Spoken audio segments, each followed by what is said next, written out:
Companies are stepping up benefits for fertility and adoption coverage in recent years, but those reproductive benefits don't cover all workers, especially equally, especially male same-sex couples. And Courtney Reagan joins us now with more. Hey, Courtney. Good morning, Joe and Becky. So 40% of U.S. employers offered some type of fertility benefits in 2022. That's up from 30% in 2020. But many policies exclude same-sex couples.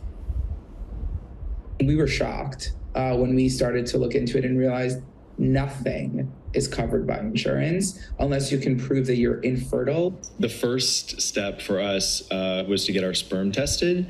And for us, that was the only part of the process that was covered through our insurance.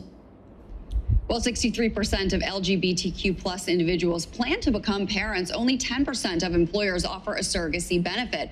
For those that do, a $10,000 reimbursement for eligible expenses is most common, according to experts.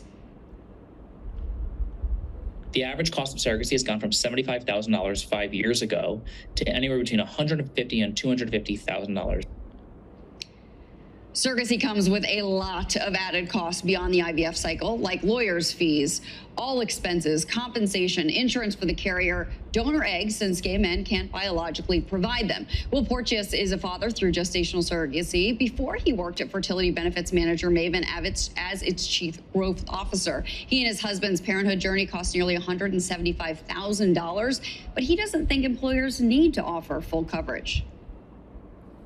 The expectation is to have equitable support to your other coworkers and seeing that your employer cares about that journey. A new survey of the LGBTQ community by fertility benefits manager Progeny shows 79% would consider leaving their current job for one that offers better fertility and family building benefits. The subset of the population that utilize the benefits are significantly more loyal to the company and stay with the company. Executives from Kindbody and Carrot say they often field calls from prospective employees wanting details about these types of benefits before accepting a job.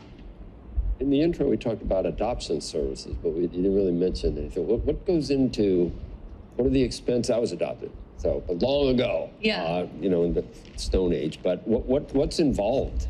So adoption is quite complicated. It can cost anywhere, when you're talking about a non-foster care system adoption, between $25,000 and $60,000 on average. It can be much more.